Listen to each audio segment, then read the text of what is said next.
Hello, my name's Darren and welcome to the Maker's Rage podcast. Western Canons. So what's a canon?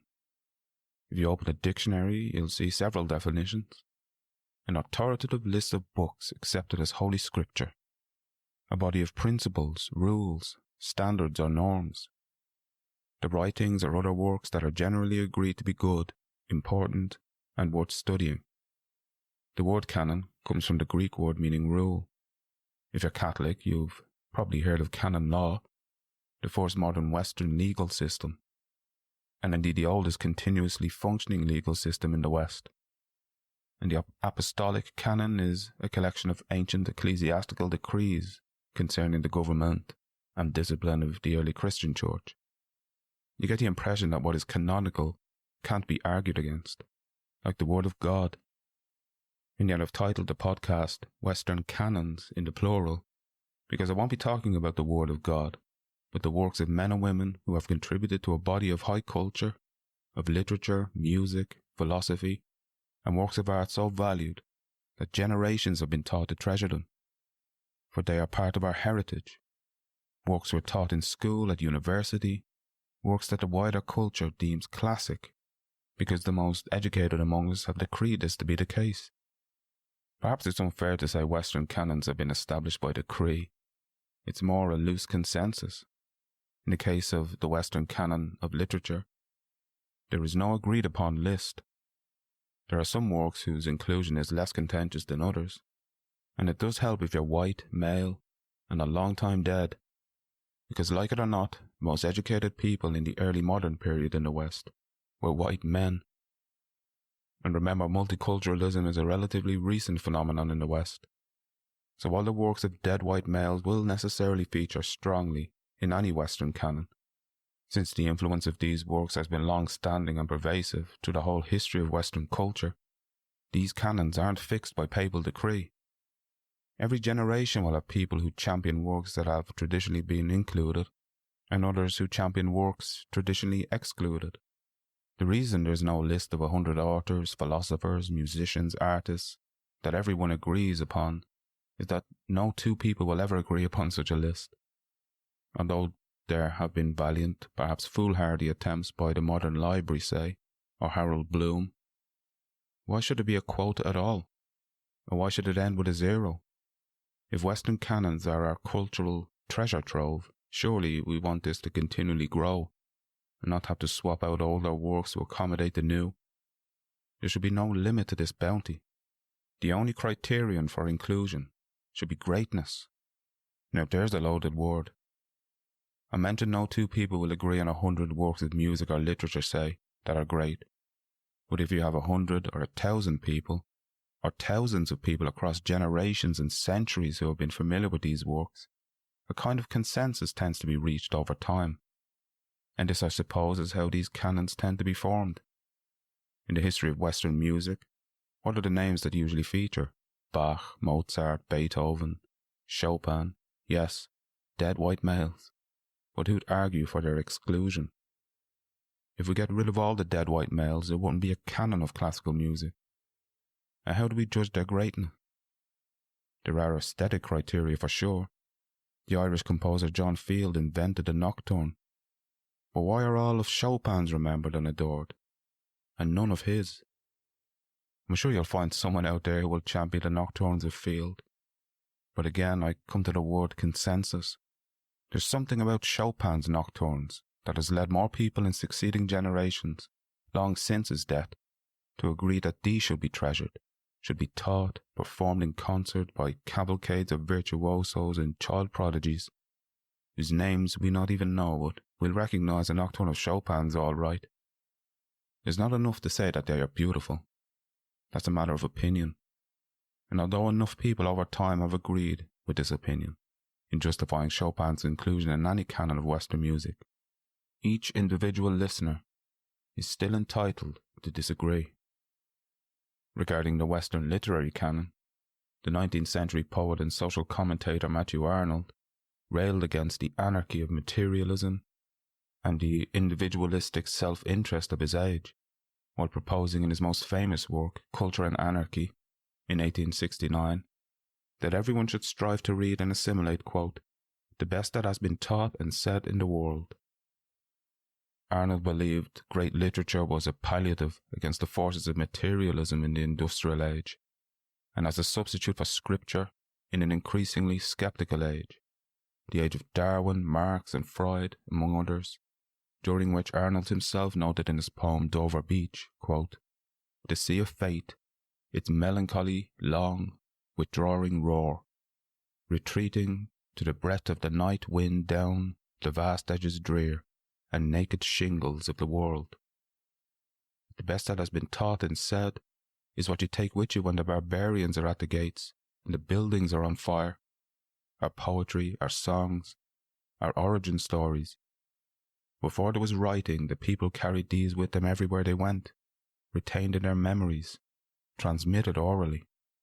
After all, it's hard to run with books and manuscripts under each arm whenever the barbarians show up. And that is why the foundational texts of many cultures were retained in the collective memory for centuries before being written down. Writing it down means there's less need to remember it.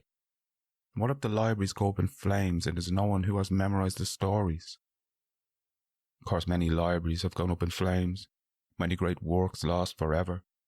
The Great Library of Alexandria, the House of Wisdom in Baghdad, the Maya codices of the Yucatan, the Imperial Library of Luoyang, among so many others, and countless great works have gone up in flames and are now lost to us forever. Among them, doubtless works which, had they survived, Matthew Arnold would have counted among the best that has been taught and said in the world. It isn't only illiterate barbarians who burn books. I mentioned the Maya codices, many of which were ordered destroyed by the Franciscan bishop Diego de Landa. In 1562, de Landa wrote, quote, we found a large number of books in these characters, and as they contained nothing in which were not to be seen as superstition and lies of the devil, we burned them all, which they regretted to an amazing degree, and which caused them much affliction.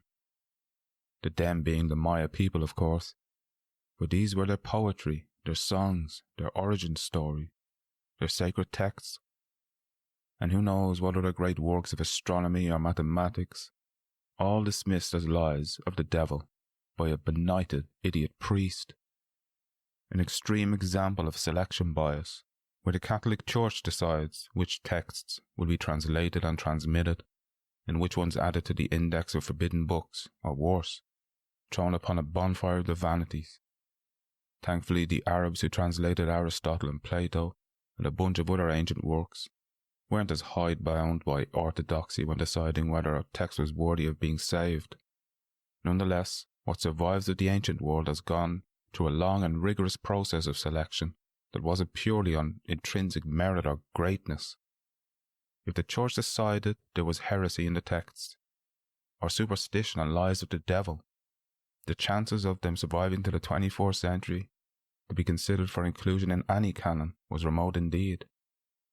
So you see, from the start, politics has played a role in canon making, especially the literary ones.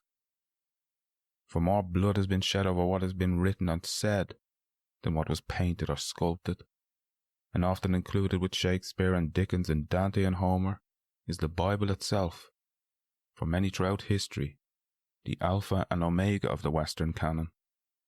And yet if you look at the Bible, a word that just means books in Greek, if you're Catholic, a collection of 73 books approved by a succession of ecumenical councils from the Synod of Hippo in 390 CE to the Council of Trent in 1563. If you're Protestant, your canon is 66 books, with 14 others regarded as apocrypha. The word apocryphal just means of doubtful authenticity, so basically uncanonical. Long before this, the Hebrew Bible went through its own long editorial process, before the final authoritative version was approved by rabbinic scholars in the 10th century CE. This is to illustrate that canons don't come about organically. There was always a committee, some selection bias driven by political or religious orthodoxy, that directed their formation. The literary critic Harold Bloom, that great defender of the Western Canon, wrote in his book by that very title, quote, one breaks into the canon only by aesthetic strength which is constituted primarily of an amalgam of mastery of figurative language, originality, cognitive power, knowledge, and exuberance of diction, and he rails against its politicization by quote-unquote resentful scholars who would shoehorn mediocre writers in because they're underrepresented for their ethnicity, gender, or sexual orientation. New historicists, he says, with their odd blend of Foucault and Marx, who would banish Shakespeare, reduce him to his contexts, and suggest social and economic forces wrote Hamlet and Macbeth, not the individual man of genius William Shakespeare. At the back of his book, Bloom gives us his own Western Canon, at whose foundation during what he termed the theocratic age appear works like Gilgamesh from the ancient Near East, the authorized King James Bible, in other words the most Shakespearean of Bibles, the Sanskrit epics, Mahabharata, the Bhagavad Gita, and the Ramayana are also in there. I suppose we shouldn't object if Indian scholars decide to include Shakespeare in their canons. Then Bloom gives us the usual procession of Greeks, Homer, Hesiod, Sophocles, Euripides, and the rest, and the Romans as well. Interestingly, the Quran is there, but after this, during his so-called aristocratic age, spanning from Dante to Goethe, he lists the usual dead white aristocratic bunch. Even during what he calls the democratic age, after the 19th century, ironically enough, his selection is far from democratic, although women were beginning to feature a lot more. It is from the 20th century onwards that he denotes the chaotic age, the age of multiculturalism.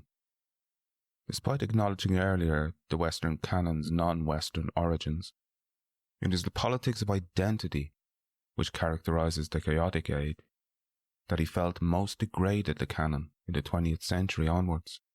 For this politics motivates selection not for aesthetic power, and champions works not for their ability to enlarge our consciousness, but because they speak for the underrepresented. Anecdotally, as someone of mixed Irish and Caribbean descent, my first consideration when deciding which work of literature to read next isn't the ethnicity or sexual orientation of the writer, but I do have my biases, conscious and unconscious, like everyone else.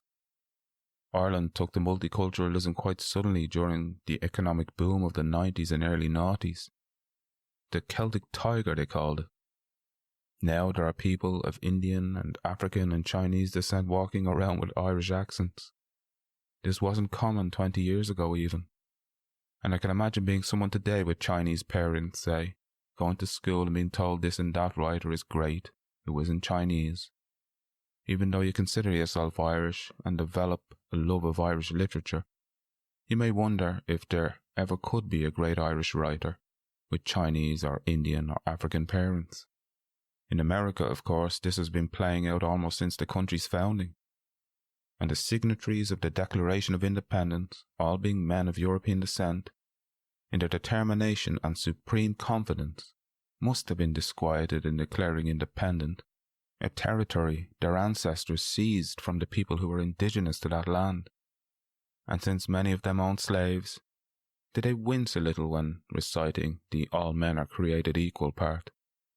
We know they must have because Jefferson's initial draft of the Declaration of Independence included a passage scolding King George III for his role in propagating slavery in America, for taking, quote, a distant people who never offended him, captivating and carrying them into slavery in another hemisphere. The signatories who benefited from slavery had this section removed from the final draft. So imagine being someone of Lakota descent who wants to know the best that has been taught and said, and sees among the works listed nothing by someone who looks like them. They moreover read in some of the works by descendants of these colonizers bigotry and paternalism towards the people who were already living in America long before it was, quote-unquote, discovered by Europeans. But does this mean that every book the colonizer brings afflicts like smallpox and the sword? The conquistadors weren't exactly men of letters, but as the Greeks exemplified on being conquered by the Romans, the best way to strike back is to captivate your conqueror in turn with your own arts and letters. and indeed all Roman literature would take inspiration from captive Greece. And as mentioned already, the Western Canon has its roots in literature far more ancient than Greece, far removed geographically from Europe. And since so many millions now living in the West have their roots far removed geographically from Europe or America, having seen the lamp aloft the golden door inviting the tired, the poor, the huddled masses, the wretched refuse from foreign shores, what a bonus it must have been to discover they brought their treasures too, their poetry, their stories and their songs. New Yorkers today who come from all ethnicities and backgrounds can see the text of the famous poem by Emma Lazarus cast on a bronze plaque mounted inside a statue's pedestal, a welcome message to all, not unlike one written not long before by another New Yorker, Walt Whitman, quote, that you are here, that life exists and identity, that a powerful play goes on, and you may contribute a verse. Unfortunately, there are people who instead of contributing a verse want to rip existing ones up, who instead of adding a page to the great book of Western literary culture, want to tear pages out by artists who've committed the cardinal sins of being dead, white and male, as if ripping out Dante, Shakespeare and Goethe, for example, to accommodate lesser writers of an underrepresented ethnicity will improve the canon. In other words, compromising on the best that has been written and said for the sake of the three cardinal virtues of diversity, equity and inclusion. There are today Italians of African descent and Asian descent, but in 13th century Florence they were scarce to non-existent. So while African and Chinese Italians are free to contribute to the canon of Italian literature today, in the Middle Ages, when the Tuscan dialect was being established, it's understandable that the people contributing most to what would become the modern Italian language are present in their nation's canon. Lentini, who invented the sonnet, and Petrarch, who made it world famous, Boccaccio, who arguably invented the short story, and Dante, who with his Commedia or Comedy, which Boccaccio later called divine, gave us one of the greatest works in world literature. To tear out a page of any of these writers from the Western Canon is to tear out the very history of the Italian language. Things become more contentious, though, in a country whose canon is comprised mostly of people writing in a language not native to it.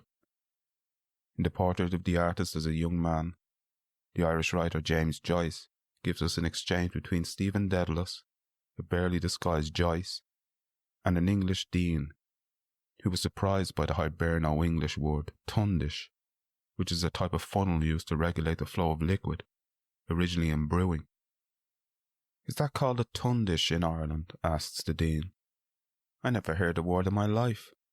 "It is called a tundish in Lower Drumcondra," said Stephen, laughing, "where they speak the best English." "A tundish," said the dean reflectively. "That is a most interesting word. I must look that word up." And after giving the dean this quick lesson in his own language, Stephen reflects, "The language in which we are speaking is his before it is mine. How different are the words home, Christ, ale, master on his lips than mine. I cannot speak or write these words without unrest of spirit.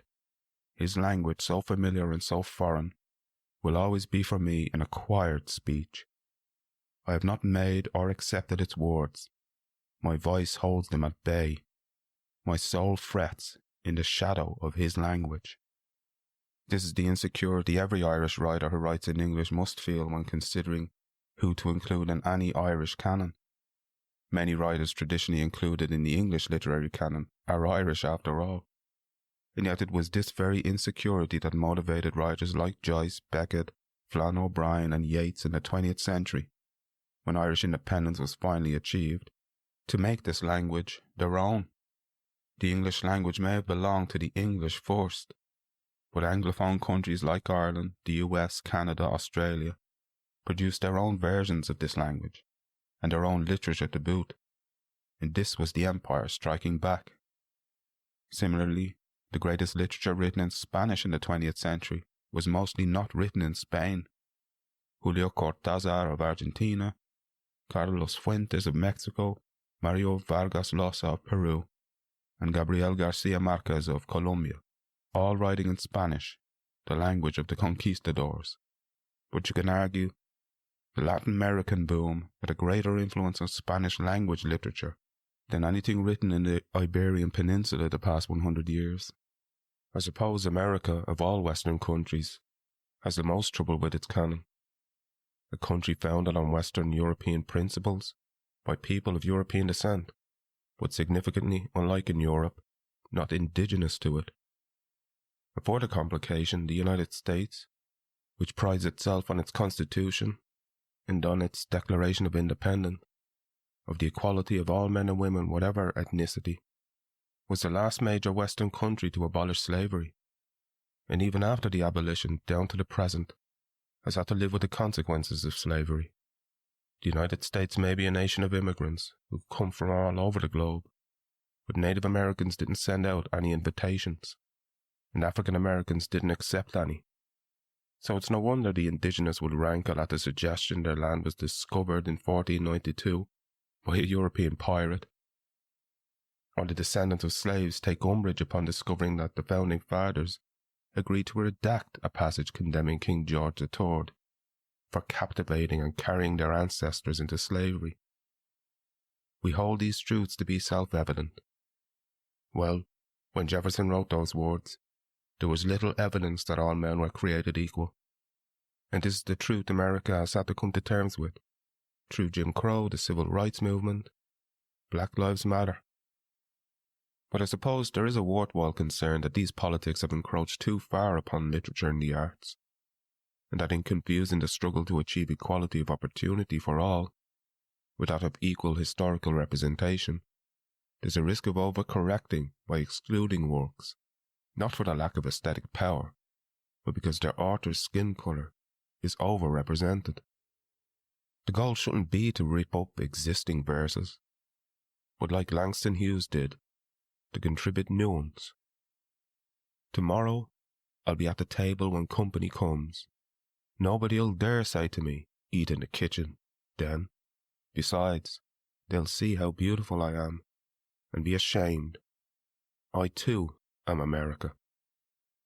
So too is the dead white Herman Melville, and I'm sure his contemporary Frederick Douglass, that black Demosthenes of the Civil War era, would have warned against abstracting whiteness from people, individuals, as he himself urged post-abolition white men and women not to do with people of his complexion. And no doubt, as his eloquence flowed, it diluted this prejudice, which beforehand struck, quote, more of panic to the soul than that redness which affrights in blood, as the whiteness of Melville's wail. Despite Emerson 25 years before the Civil War declaring America's intellectual Declaration of Independence when he wrote in The American Scholar, quote, "Our day of dependence, our long apprenticeship to the learning of other lands, draws to a close. The millions that around us are rushing into life cannot always be fed on the sere remains of foreign harvests.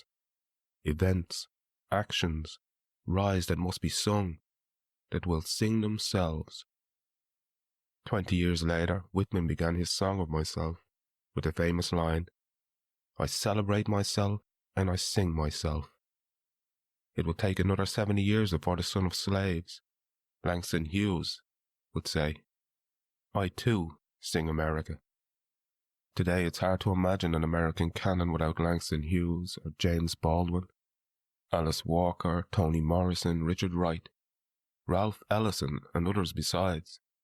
Ralph Waldo Ellison, named after Emerson, who wrote America's intellectual Declaration of Independence, who, unlike Jefferson, owned no slaves, and moreover not a drop of blood was shed after this declaration. For intellectual independence isn't won by force of arms, but only after a long apprenticeship.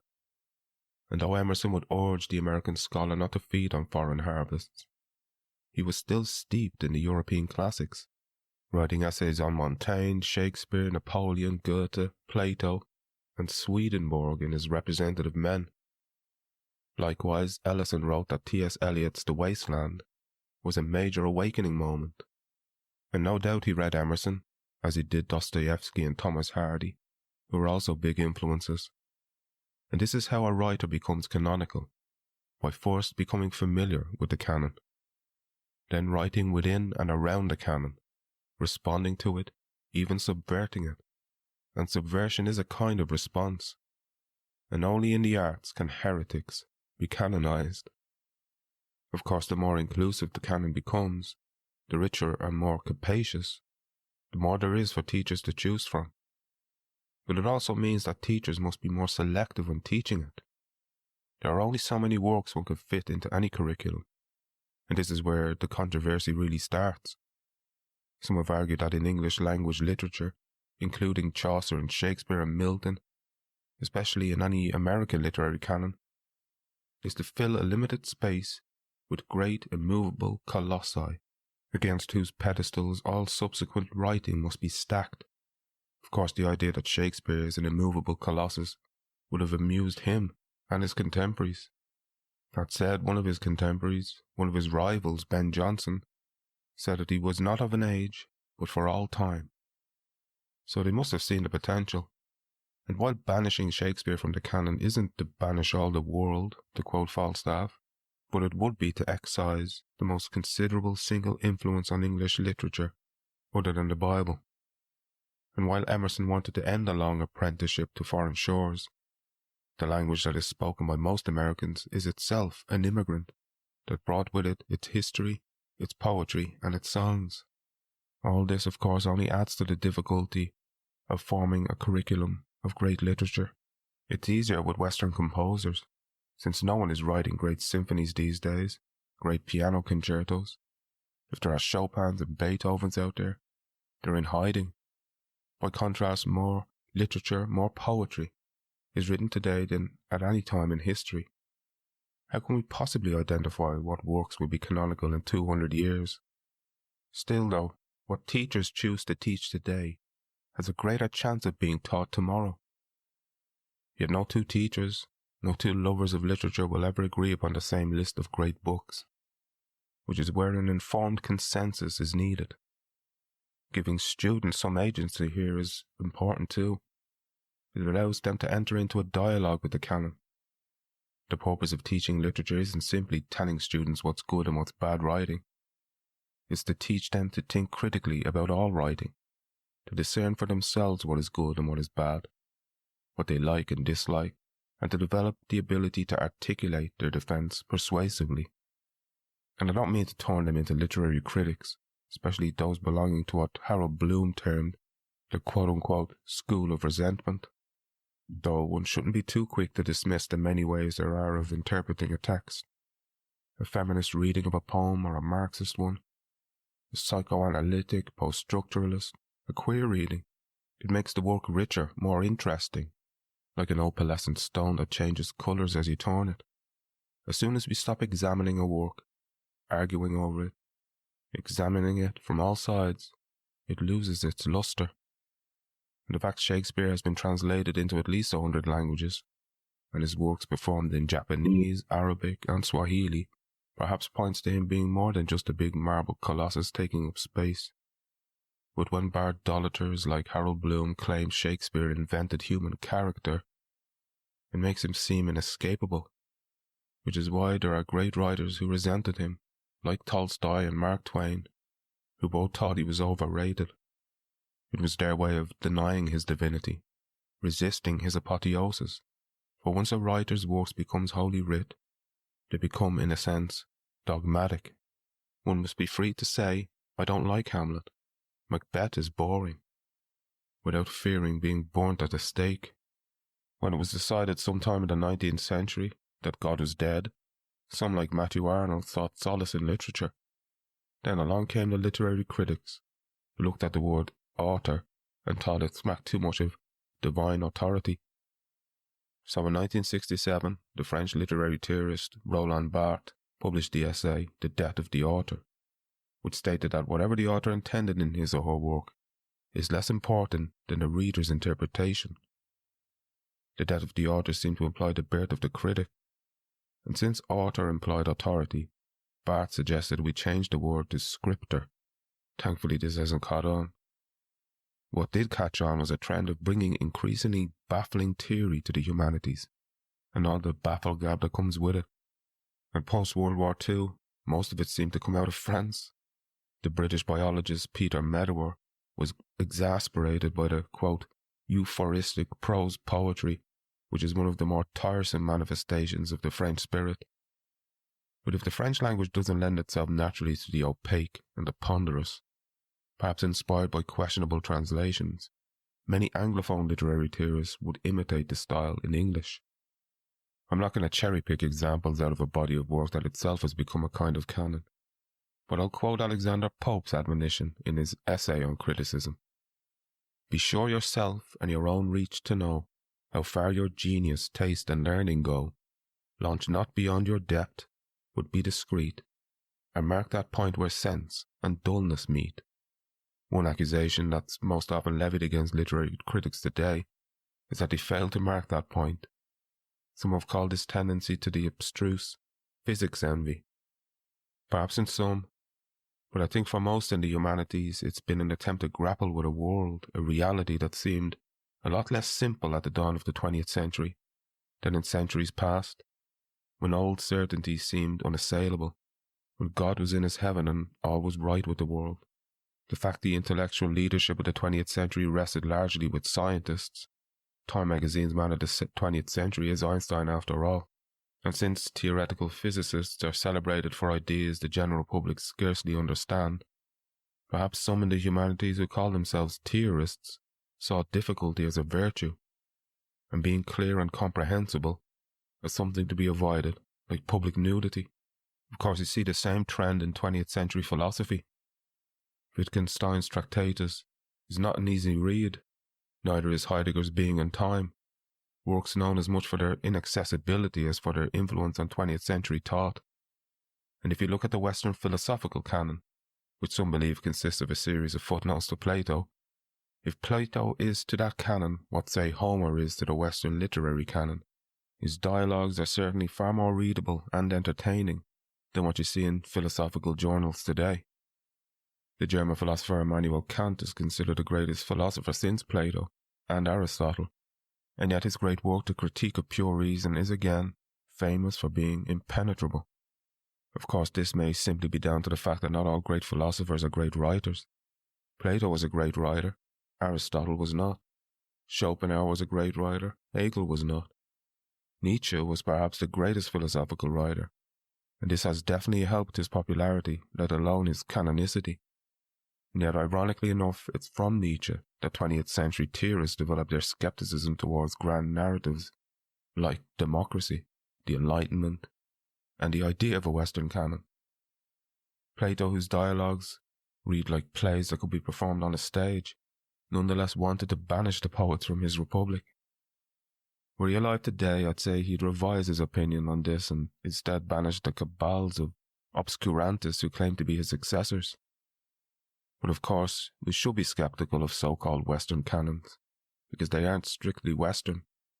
Works like Homer, the New Testament, had very non-Western precursors like Gilgamesh and the Hebrew Bible, and such cross-pollination has continued to be a trend in the development of Western culture. Chopin, so strongly influenced by Buddhism and Vedanta Hinduism, had a profound influence not only on philosophers like Nietzsche, whose Zarathustra also had his provenance in the East, but on ardent nationalists like Wagner, who would have liked to think that his music dramas were wholly Germanic, despite his Tristan and Isolde especially being written in response to Schopenhauer's Buddhist-inspired The World as Will and Representation. In 20th century poetry, The Wasteland has been cited as canonical, and yet you can't talk about it without mentioning the Bhagavad Gita.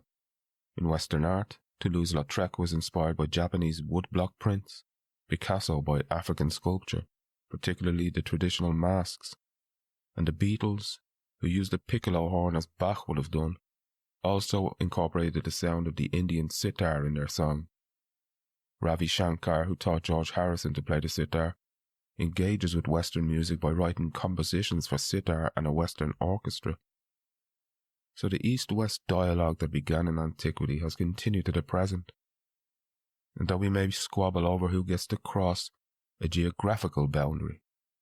The borders that enable the exchange of ideas should remain wide open and unguarded.